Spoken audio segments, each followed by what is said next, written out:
No hay consenso sobre quién debe frenar la desinformación, pero siempre se señala a los medios de comunicación como principales responsables. Una encuesta estadounidense realizada por la radio estatal y el Centro de Investigación de Opinión Pública preguntó quién tiene la responsabilidad principal a la hora de abordar la desinformación. Y la mayoría, un 39%, señaló a los medios de comunicación, seguidos por las empresas de tecnología, a continuación el gobierno y, en último lugar, el público. Los datos demuestran que la ciudadanía cree que los medios tienen el compromiso de reducir la marea de mentiras que nos sacude. Bienvenidos a la era de la desinformación, el podcast en el que intentaremos averiguar quién está detrás de este fenómeno que nos invade y por qué.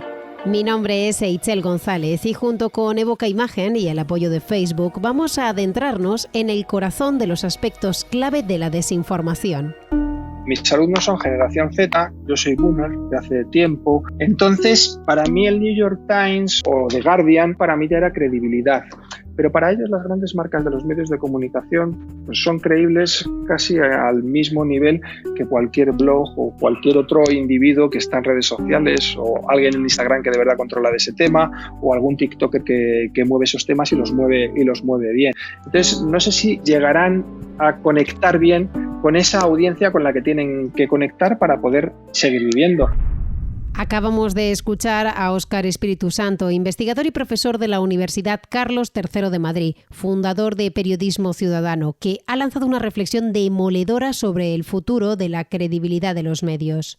Pero vamos a empezar por lo más básico, mirar hacia adentro, y para ello hablamos con Ramón Salaverría, catedrático de Periodismo en la Universidad de Navarra, que dirige varios grupos de investigación sobre desinformación en España. Ramón, ¿en qué medida son los medios responsables del problema de la desinformación? Los medios son parte del problema, pero hay otros, de hecho más importantes a mi juicio. Empresas que buscan hacer negocio difundiendo falsedades, plataformas digitales cuando permiten que esos contenidos circulen con cierta impunidad, por supuesto los grupos políticos cuando se aprovechan de la falsedad y la polarización en favor de sus propios intereses y en definitiva yo creo que también son responsables los propios ciudadanos cuando buscan notoriedad en las redes a través de la difusión de contenidos falsos. Los medios, digamos, somos una institución más que está ahora mismo temblando con todo este tsunami que nos está arrasando. Estás escuchando a Jordi Pérez Colomé, periodista de tecnología en El País. Y Jordi, teniendo en cuenta la ideologización que sufren los medios en España, ¿cómo afecta esto a la polarización? Cortamos por aquí por lo sano y aquí es todo mentira y aquí es todo verdad y aquí estamos los medios y ahora esta invasión de los malos nos está tocando los medios, ¿no? Los medios siempre hemos estado en esta sociedad y hemos cometido errores y ahora, pues digamos, son de otro tipo, pero no quiere decir que vengamos del paraíso de la información. Entendiendo la desinformación como un fenómeno sistémico de todos los agentes de la cadena de valor de la información, pues los medios han tenido un papel fundamental. Un papel que viene por su pérdida de poder como intermediadores y en su pérdida de capacidad de adaptación por la propia transformación digital y la transformación de su negocio que les ha llevado a una situación en muchos casos precaria. Acabamos de escuchar la valoración de Pepe Cerezo de Evoca Imagen y de acuerdo, entendemos que los medios tienen parte de la responsabilidad, pero aquí también entran en juego las redes sociales. Hablamos con Lola Baños, directora de comunicación de Facebook. Para nosotros, que la gente vea periodismo de calidad es en nuestra plataforma es fundamental y por supuesto que vean menos desinformación. Y queremos hacer nuestra parte en lo que es asegurar una industria de medios robusta. Es verdad que somos una red social, la gente viene y comparte con sus amigos y familiares, los medios comparten sus noticias y las empresas de todos los tamaños vienen a nuestra plataforma a buscar clientes o a llegar a sus clientes actuales. Pero nosotros, a diferencia de los medios de comunicación, ni creamos contenido ni tenemos contenido propio. Pero sí que sabemos que tenemos una responsabilidad frente al contenido que hay en la plataforma y nos tenemos que asegurar que el contenido que se comparte ni causa daño, ni incita al odio, ni es un contenido ilegal. De acuerdo, Lola. Entonces, aquí llegamos al último eslabón.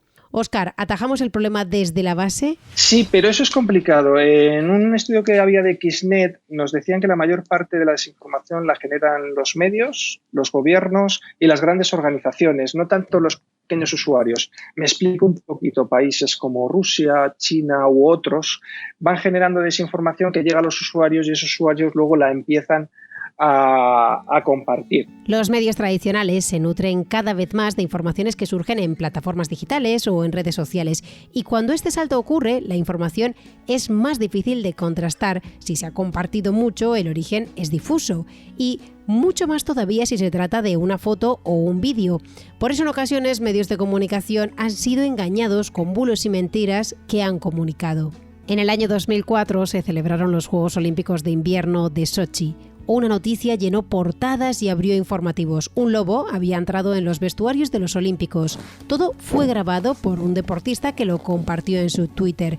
Pero en realidad todo era una broma del atleta Kate Hansen y el presentador Jimmy Kimmel, aunque algunos medios, como la CNN, cayeron en la trampa. Publicaron el vídeo como si fuera real y, de hecho, si hoy buscas la noticia, la seguirás encontrando en medios como algo que ocurrió de verdad. Entonces, volviendo a los medios, Óscar, ¿consideras que la inmediatez de la era digital está acabando con el rigor periodístico? A ver, en principio, la inmediatez no debería restar rigor periodístico a las informaciones, siempre que los periodistas que se dedican a la última hora estén preparados, capacitados y dispongan de los medios necesarios para llevar a cabo su labor. Si además cobran un sueldo digno, ya sería maravilloso. Yo creo que más que la inmediatez, lo que puede acabar con el rigor periodístico son las prisas, que no es exactamente lo mismo, ¿no?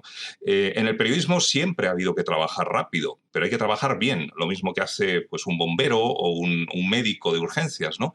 La inmediatez forma parte del periodismo. Los reporteros de agencia y de radio llevan décadas trabajando contra el reloj y lo hacen conforme a estándares totalmente profesionales. Necesitamos aprender eso mismo en el ámbito digital y yo creo que hemos avanzado mucho, pero todavía hay que completar ese rigor periodístico en la red. Gracias, Ramón. Ahora vamos a volver con Óscar para saber cómo afecta el clickbait a la credibilidad periodística, pero comenzamos de cero. Óscar, ¿qué es el clickbait? Es crear un titular anzuelo para que los individuos, los usuarios, acaben pinchando en esa noticia.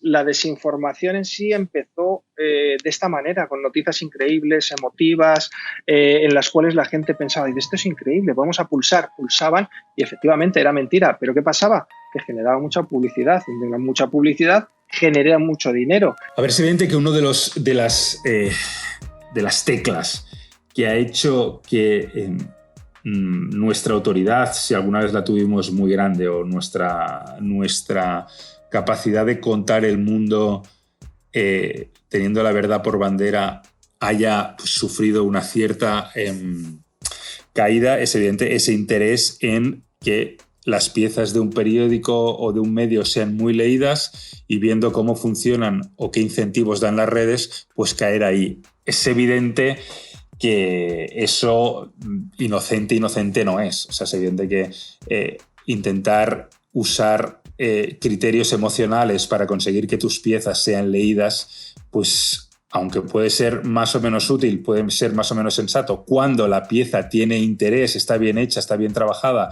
pues sí, eso puede ser una herramienta bien utilizada.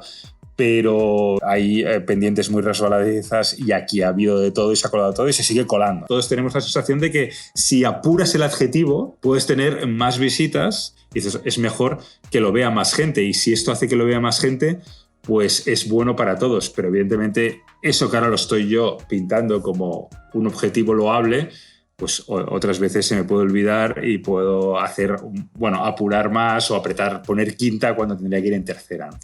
Entonces, pues bueno, el clickbait pues no ha sido el mejor de los momentos de la historia del periodismo. Claro, uno de los fenómenos más importantes es el cambio de la distribución por la llegada de la digitalización.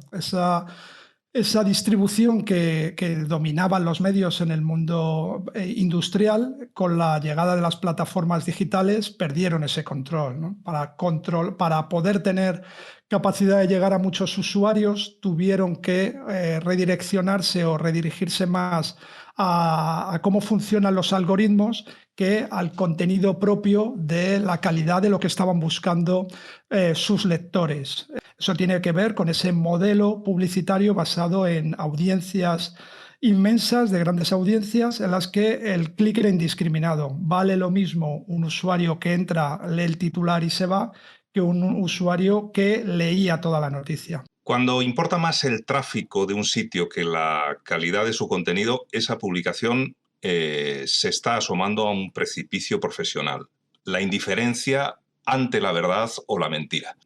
¿Y cómo afecta la desinformación a los medios de comunicación?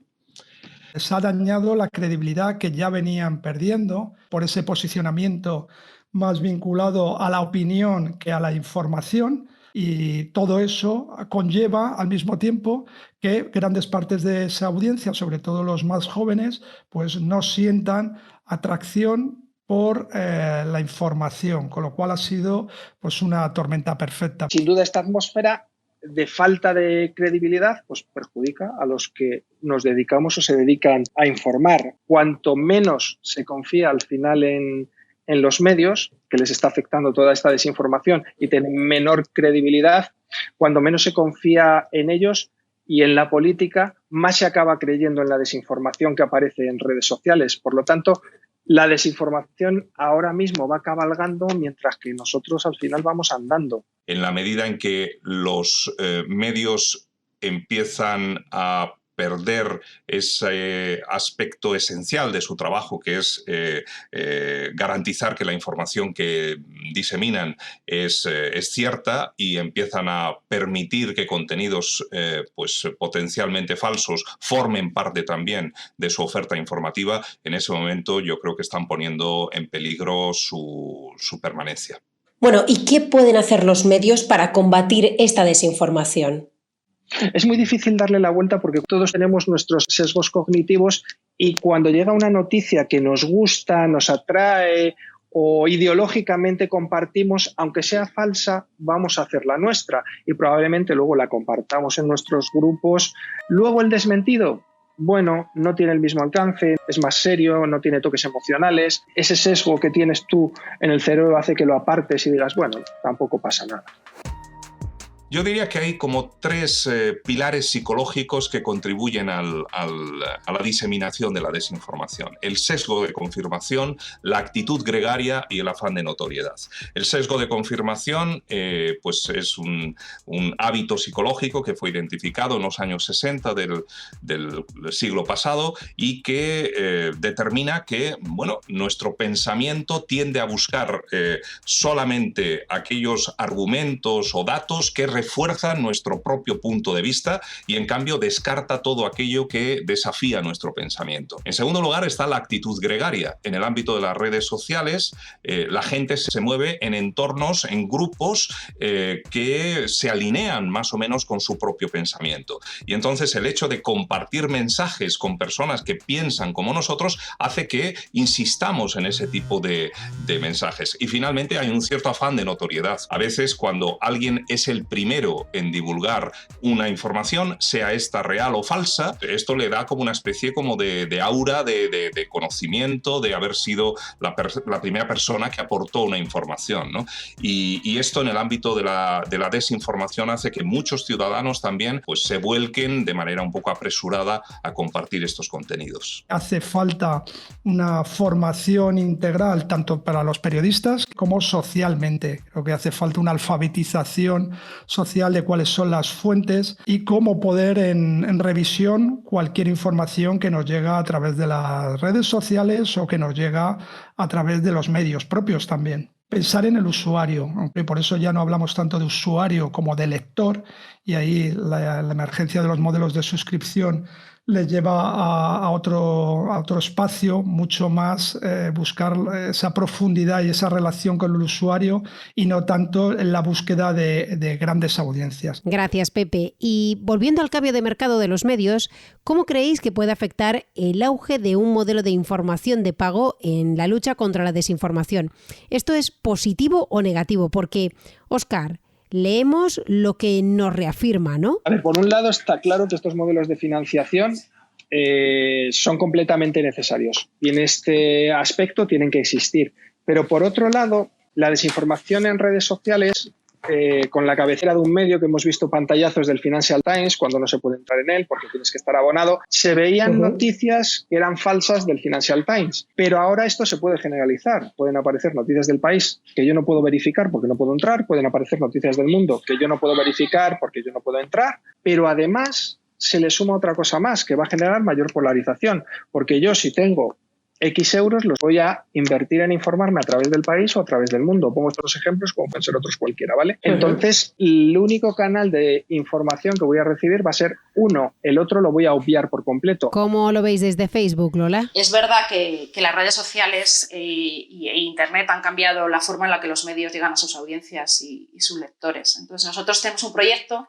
que se llama el Facebook Journalism Project, con el que mantenemos reuniones periódicas con medios en todo el mundo para trabajar de manera conjunta en los desafíos que tiene la industria. Reconocemos indudablemente el papel fundamental que tiene el periodismo en las sociedades abiertas. Por un lado, porque informa y empodera a los ciudadanos, y por otro, porque aquellos que ostentan el poder tienen que ser responsables, ¿no? Y el periodismo tiene una labor fundamental al respecto. ¿Y desde el país, Jordi? El problema que tenemos ahora es que el ecosistema es muy diferente. Antes o te enterabas por el periódico, o te enterabas por la radio o por la tele. Ahora, si no te enteras por ninguno de esos tres, te vas a enterar igual, porque vas a abrir Facebook, vas a abrir Instagram o vas a abrir el WhatsApp y ahí te va a llegar información, ¿no? Entonces, en ese contexto nuevo, que la información valiosa esté detrás de un muro de pago, pues bueno, yo creo que nadie sabe ahora mismo cómo puede. De momento los medios lo que hacen, pues eso, en temas especialmente complejos como ha sido la pandemia, han dejado o las elecciones 2020 en Estados Unidos, han dejado el contenido en abierto, que me parece una solución mediana, razonable, pero está por ver cómo ocurre eso en el futuro. ¿Y qué idea tenéis en Evoca Comunicación e Imagen, Pepe? Como todo en el mundo digital, tiene dos vertientes, ¿no? A priori, por lo que hemos venido diciendo, la relación directa con los suscriptores y con los lectores, que teóricamente son más críticos y que pagan por una información de calidad, pues nos llevaría a la mejora de ese producto. Ese sería el lado positivo. Por contra, el lado negativo es que nos lleva a que a lo mejor solo una parte de la sociedad, que ahora mismo los suscriptores son una parte minoritaria de todas las audiencias, podríamos decir que solo una élite podría estar bien informada. Mientras que, ¿qué va a pasar con todos esos usuarios que no pueden convertirse en suscriptores? Y ahí quiero hacer una puntualización que creo que los medios públicos también tienen una función muy importante que desarrollar en ese sentido. Tu conclusión, Ramón. Me parece que esta evolución actual, donde cada vez importa menos la cantidad de páginas vistas y cada vez importa más el tiempo de permanencia y pues el número de personas que se hacen fieles a un medio, me parece que eso es una dinámica positiva para enfrentar la desinformación.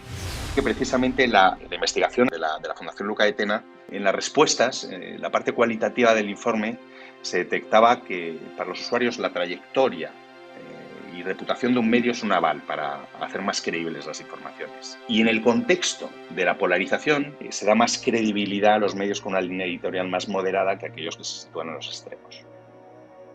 Has escuchado a José de Lezo, que dirige el Laboratorio de Periodismo de la Fundación Luca de Tena y nos acompañará en el episodio 4, en el que nos meteremos de lleno en la geoestrategia de la desinformación. Hablaremos del aspecto de arma desestabilizadora que tiene la desinformación en el desarrollo de los conflictos internacionales modernos. Y hasta aquí el tercer episodio de La Era de la Desinformación. Un podcast de Evoca Comunicación e Imagen realizado con la colaboración de Facebook. Idea y concepto Julio y Pepe Cerezo. Dirección y guión del podcast Jon Elisegui. Guión, entrevistas y narración Eichel González. Producción, Ricardo Villa. Una producción de The Voice Village.